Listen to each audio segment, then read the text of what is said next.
Hey guys, what's up? Welcome back to my channel, and if you're new, hi, I'm Brittany. Welcome to my channel. I'm so glad you're here today. So today we're filming a very exciting video. I'm going to be doing an update video on all the stuff that I either hauled or I did like a first impression on, and so now I kind of have my final thoughts on the products since I've used them for a while, and so I'm really excited to show you guys what I think of the products. Some of them have been returned, and I will still be mentioning the ones that I returned just so you guys know that I ended up returning them and the stuff that I kept and I've been loving. And so if you guys want to see this video, let's go ahead and get started.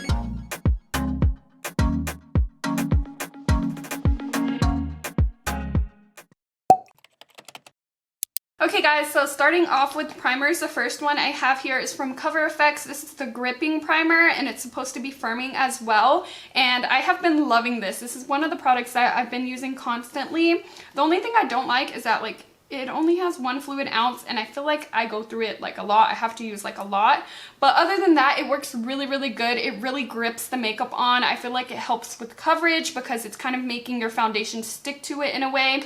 It is very hydrating. It says that it's for normal to dry skin on the website, I believe, and I have combo skin and I have no problem with it. I don't really use it in the T-zone just because I have pores in that area and it doesn't help with pores whatsoever, and so I like to use like a pore minimizing primer in the center and this around my face. But yeah, I've really been loving it. I know it's like sold out everywhere, but because I work at Ulta, I just like bought it right when we had got it, so I know it's sold out everywhere and that kind of sucks. But I recommend ordering it on Ulta if we ever do get it back in stock because it is really good. Okay, so the next primer is a pore minimizing primer for me. So this is the e.l.f. Poreless Putty Primer, and it looks like this. A lot of people compare this to the Tarte. I actually like this a lot more than Tarte just because it doesn't break apart and it mixes with any of my foundations really well or my skincare, which the Tarte doesn't. If I wear any kind of skincare with that, it kind of balls up on my skin or it kind of makes my foundation break apart, which I don't like. So I honestly don't use the Tarte that much unless I have nothing on my skin and I just happen to throw makeup on really quickly. I'll use that as my primer. But other than that, I've been loving this stuff. As you guys can see, I've been using it for a while now, and I just love the way it smooths out my skin. It doesn't completely like get rid of my pores. Like a lot of people are kind of raving about it to where they're like, it just completely erases your pores. Like it doesn't erase all of them, but it does help smooth out the skin and make it look really nice. And I have tried it all around my face too, not just like in the T-zone. So this doesn't break out my skin, which I like, even though it has dimethicone in it, which I am really sensitive to, but for some reason this one doesn't break me out. Maybe it's because it's like a little bit further down in the list. I think it's like 3rd in the list or 2nd, but it's not 1st, so I guess that makes a difference for my skin. So I've really been liking that. Okay, and so the next primer I'm going to be talking about is also a pore minimizing primer, and it's from Tarte, and I don't have this product with me because I did end up returning it, but I will have a picture of it on the screen so you guys know what it looks like, and I do have a full video on it. I actually compared it to the Tarte primer just because they're so similar, and I actually ended up liking the Tarte one a lot more. You guys saw in my video, it just wore better on the skin. So unfortunately I did end up returning this primer just because dimethicone was the first ingredient, and for some reason my skin did not like that. It just clogged my pores everywhere I put it, and so unfortunately I did have to return it. But if you don't have sensitive skin or if you're not sensitive to dimethicone, I definitely recommend that primer because it did wear really good. I suggest watching my video just to see how it goes on, but yeah, unfortunately I did have to return that one. But speaking of Tarte, I do have another primer from them. This is the Tarte Base Tape Hydrating Primer, and I actually ended up really liking this. It feels almost like a serum on the skin, and it does give your face a luminosity after you use it. It kind of looks like you just applied a face oil to your skin. It just looks really pretty and hydrated, but unfortunately this one does have on the ingredients vegetable oil, so I've been trying it out and I don't think it's breaking me out, which is good, but just keep that in mind if you have sensitive skin. It does contain vegetable oil. I have no idea why. I mean, vegetable oil you use to cook with, so I don't know why they would put it in a primer. But this primer is really good and I have been enjoying it. But other than that, I have been loving this for the outside of my face. It just really hydrates it. As you guys know, I do have combination skin, so on the outer perimeter of my face I do tend to get dry, and this just really helps it out, especially if I'm wearing a matte foundation. If I'm not wearing a matte foundation, I'll maybe use like the gripping primer or something, but if I need something that's really gonna hydrate my skin before I go in with foundation, I have been using this one. Okay, so moving on to some foundations that I've I've been wearing. So this is the Laura Mercier Flawless Lumiere Radiance Perfecting Foundation. Whoa, that's like a long name, but I've really been loving this. I just think it goes really, really well with my combination skin because it's not too dewy or too luminous that it's gonna slide off my skin or break apart. It lasts really, really well on my skin. I do have a wear test on this as well. I will have all the videos linked down below that I'm talking about right now because I do have like either individual reviews on them or, like I said, I've done a first impression. But yeah, I love the coverage on this foundation. It's perfect. It's not too cakey, and it just has been one of my go-to foundations. If you're wondering what color I have one W1 Ivory. I do feel like they run a little bit yellow and a little bit dark, so I am Ivory, even though I don't look ivory, I don't think so. But yes, been loving that. Okay, and so the next foundation we have here is from L'Oreal. So it's a drugstore foundation, and it's called the Infallible 24-Hour Fresh Wear Foundation. This has been raved about on YouTube for a while now, and it's for a reason. This is really, really pretty. It just looks so flawless on the skin. I have actually been liking this a lot more than some of the other like high-end foundations that I've been trying. I just feel like this foundation is very luxurious, even though it's from the drugstore. It just looks so beautiful on the skin. It gives you an amazing coverage, and it also has like a natural finish, more natural matte. I do feel like it's a little bit more matte than the Laura Mercier, but not too matte. But yeah, I have the color 420, and I believe it's true beige. It does have sunscreen SPF 25, so it's good for every day, and I just have been loving it. Okay, so the last foundation we're going to be talking about today is from Hourglass, and I don't have it with me because I did end up returning it, but it is the Vanish Seemless Liquid Foundation from Hourglass. It's supposed to be the same foundation as the stick foundation, but in a liquid form. And I actually have a first impression on this foundation, and I actually ended up really, really loving it in the first impression. But as you guys know, I did end up returning it, and I don't know, I just felt like the color was off, and so I went back and returned it and got a different color. But then after trying that out, the color was worse just because it was too yellow. Just because the foundation is so full coverage, I feel like the undertones stand out really, really badly. And so the first color I got was Shell, and it just looked a little bit too pink on my skin. And then I went to, what was the other color? Bisque, and it was way, way too yellow. And then I just said, okay, like the color is just not gonna match that well. And then I ended up like continuing to use it throughout like the week or whatever, and I just found like it didn't wear that good on my skin without a primer, even though they suggest to not wear it with the primer. And so I always did have to wear it with a primer, but some of the primers didn't go with it because obviously you're not supposed to wear it with it. So for some reason, like the chemicals or the ingredients in the foundation didn't mix with some of the foundation primers, and then if you don't wear a primer, it didn't last. And then also throughout the day, I feel like it was a little bit too heavy on my skin. Because it's so full coverage, throughout the day you just tend to look more cakey and cakier. Even if you wear less product, I feel like whenever I try to go in with a little bit less product, I feel like my skin just looked more patchy throughout the day. So either way, it just did not wear good on my skin. And because it's such a high-end foundation and it's so pricey, I just didn't think it was worth it. I still have the little sample that I had first got when I did that video, but as you guys know, I did end up buying the full size, and I returned it because I just don't think it's worth the money. And just so you guys know, I'm not going to be mentioning the new Tarte foundation in this video just because I just reviewed it, so I definitely have to keep trying it out to give you guys my final thoughts. But if you haven't seen my first impression over this foundation, I will have it in the cards as well. Okay guys, so moving on to some new concealers I've been trying out. So the first one we have here is the e.l.f. 16-Hour Camo Concealer, and then we also have the L'Oreal Infallible Full Wear Concealer. So starting off with the e.l.f. one, I have been loving this. Now when I first tried it, I was thinking it was a little bit dry and it just wasn't working for me, but for some reason the more of this that you use, the better it looks and the more creamy it goes on. Like I said, I am wearing it right now, and I feel like whenever you use a little bit too much powder, it can look more on the drier side, but this baby is only $5 and it covers amazingly. I do feel like the colors run light.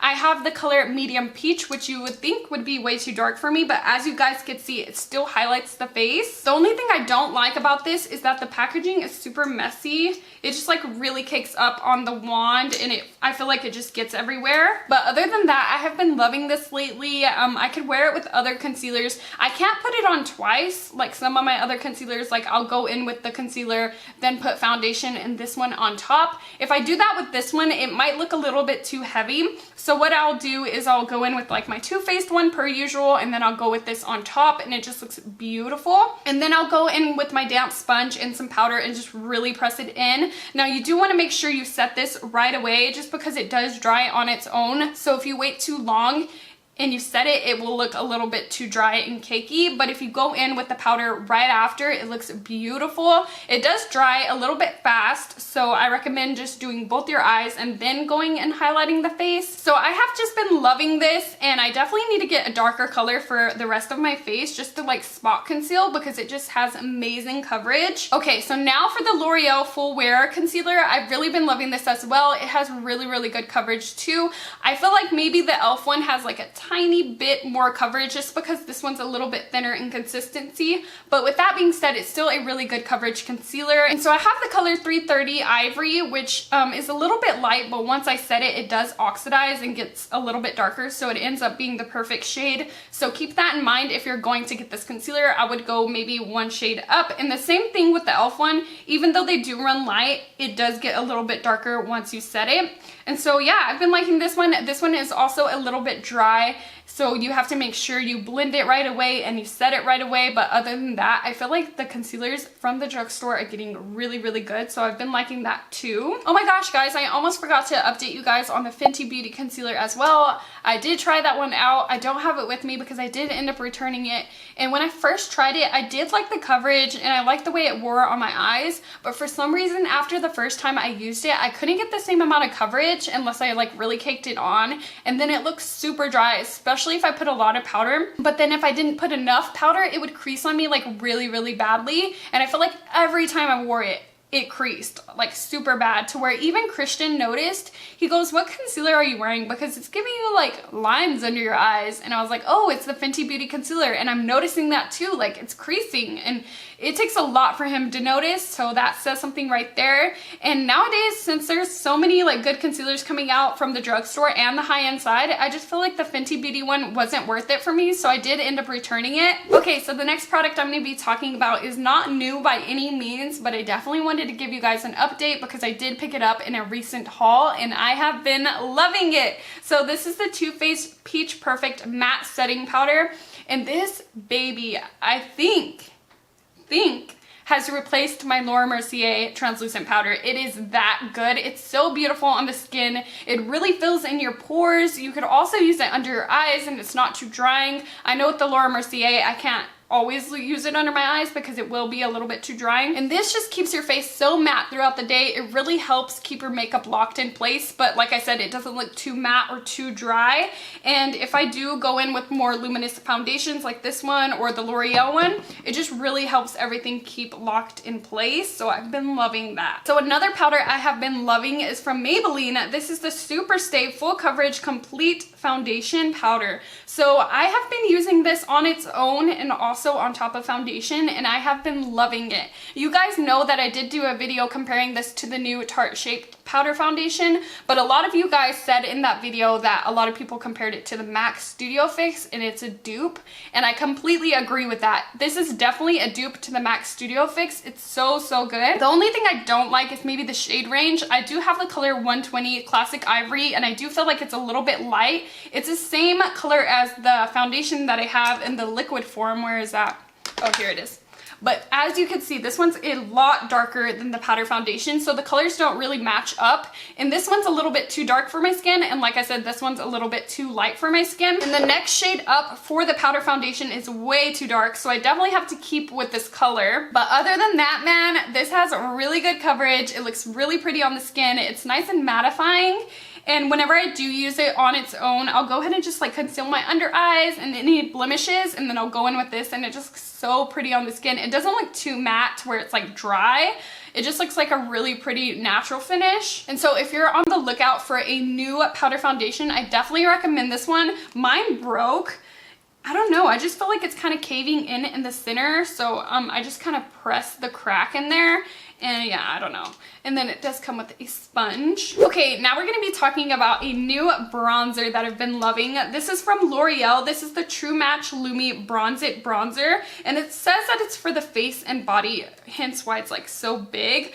But when I saw this, the coloring just looks so beautiful. I had to have it. So as you guys could see, it's a very like cool tone brown color, and it's the color Light Clear, and so it's the lightest one that they have. They have two other colors, one in medium and one in deep, and they both have like glitter in them for some reason, and they're a lot warmer than this one. And what I liked about this one is that it doesn't have any glitter in there. It has like a really pretty satin finish though. It does have a glow to it, but it's a really nice cool tone bronzer. And I feel like you can't find a lot of cool tone bronzers in the drugstore to contour with. And that's exactly what I've been using this one for. So I'll go ahead and chisel out my cheekbones and also my nose. And then I'll go in with a more warmer bronzer to blend everything out. So if you're on the more fair side, or even my skin tone, I don't feel like I'm that fair. I feel like I'm more medium. This totally works for the skin. So this is what the color looks like. It does pull a little bit warmer on my hand for some reason than it does on my face, just probably because my hand is a little bit lighter, but it is so beautiful and it has that nice glow to it. So I just think it looks really natural and pretty on the skin. It is a little bit pricey for drugstore though. This baby is like $15, which I think is insane, but it might be just because it's so big. It does have 11.6 grams in it, so just keep that in mind. Now time to talk about some blushes that I tried in first impressions. So the first one we have here is the LA Girl Just Blushing Blush. Oh, actually, I don't think I've tried this one on camera, but I have been using it off camera, and it's in the color Just Radiant, and this reminded me a lot of the Orgasm blush from NARS. It just looks so similar. It's that pinky color with the gold glitter or shimmer in it. Even though it looks like it has glitter, it doesn't come off on your skin very glittery. It comes off more as like a gold sheen. It's super pretty, and it's definitely a dupe for that, but I do feel like it's on the more less pigmented side. It's a more sheer to buildable blush. That's what it looks like right there, but I love it. I love blushes like this for every day when I don't have to like be careful with it. I could like really dig my brush in there and put it on, and it just looks so beautiful on the skin and very natural. It does look a little bit less pigmented than her matte blushes from LA Girl. I don't know who owns LA Girl, if she's a girl, but I just call her a girl. But her matte ones look really nice, and they're a little bit more pigmented than this one, but I still love this one a lot. But hopefully you guys could see the sheen in there. It has like a gold reflect. So as for the Buxom blush, oh my gosh, if you have not tried these, they're so worth it. So these are the primer infused blushes from the Wonderlust collection from Buxom. And to me, they're just so pigmented. These are ones that are like the opposite of the LA Girl, where you barely have to tap your brush in there, like barely. And that color will last you throughout the whole day. So if you need a blush that's gonna last, definitely recommend. I feel like the lasting power has something to do with the primer infused part. Like I feel like it really helps the longevity of the blush, which I like because blush is the first thing to fade. So if you need one that's gonna last, definitely recommend these ones. And they have a really pretty finish too. They have more of a glow to them, but they're not too like sparkly, like they have no sparkle or anything in there. They're just like a really smooth blush. I'll go ahead and swatch it. And as you guys can see, it's just a lot more pigmented than the LA Girl one, but it's really pretty. Okay, an eyeliner I want to give you guys an update on. This is the roller liner from Benefit. This has been my favorite eyeliner to do a wing. It's what I'm wearing today. I've just been loving it, and it's also very inky, so I like the way it like covers your lash band when you are wearing lashes. So if you haven't tried this liner, I definitely recommend it if you're on the market for a new liquid liner. So moving on to eyeshadow, I have this new palette from Milani. It's called the Pure Passion eyeshadow palette, and it's more of a berry kind of toned eyeshadow palette. It has a lot of warm colors in there as well. So this is what it looks like, and I have been loving this lately. Now I like the mattes a lot more than the shimmers. Like these three shimmers right here don't work for me. I've tried them wet, I've tried them with my finger, and they just are a no-go. But if you take them out and you only use these colors, this has been my go-to palette. It has really beautiful, like I said, berry tones in there, and also just like more warmer colors for an everyday look. And these shimmers right here, the more berry toned ones, are a lot more pigmented than the bottom row for some reason. I guess just because they're more of that berry shade, and these ones are really, really light, so they're kind of hard to show up on your eye, and they're a little bit more chalky. And then it does come with your like base color in there to go ahead and set your eyeshadow primer, and then you have this really deep chocolatey brown to go ahead and deepen everything up. And so yeah, I just think this is a good all-in-one palette. It was $20, which is a little bit up there for drugstore, but if you think about it, you're getting this whole eyeshadow palette for 20 bucks, and some eyeshadows will run like $10 on their own from the drugstore. So I think it's a really, really good deal, especially because I just love all the mattes in there, and there's something that I do gravitate towards every day for like an everyday look. So I definitely recommend this palette if you haven't tried it. Okay, and another eyeshadow I'm gonna be talking about is a single from MAC. This is called Soft Teddy, and it was a part of their MAC monochromatic themed collection that they came out with this year. So they came out with like a lot of things surrounded by Velvet Teddy, Ruby Woo, and then like another color. And so this is a really pretty kind of soft, rosy matte shade. These do retail for $17, so I mean, you could get the Milani palette for like $20, so I mean, it's up to you. But this is a really good formula. It's a standard MAC formula, so I've really been liking this color. It's just a really good all around like throw in the crease shade. So if you could find it, because I know we already like changed our collection, if you could find it, I would definitely recommend it, especially if it goes on sale. Like, you can't go wrong. And the last thing I'm gonna update you guys on is this MAC Hyper Real palette. So this is the Hyper Real Shimmy Peach Highlighting Palette. So it comes with 3 peachy highlights in there. You guys saw me try this in a first impression, and I feel like this is really a go-to for me. I just really love this color, and sometimes I'll mix it with this like rose gold in the center. These just make a really beautiful highlight. I mean, there's not much to say about this palette. It's the standard MAC formula, so it's really, really good. It goes on the skin really nice and buttery, so I definitely recommend any of the new highlighting palettes because they're just really pretty. Okay guys, so that was everything that I had to update you guys on. I hope that you guys enjoyed this video. If you did, please give it a thumbs up so I can know to keep doing these update videos, because I don't know if you guys think they're boring or they're kind of like repetitive, so I really need your input on if you like the video or not. And if you're not already subscribed to my channel, BritanyRaquell, go ahead and subscribe before you leave. I do make videos every Monday, Wednesday, and Friday, so that's 3 times a week, and I'll catch you guys in the next one. Bye!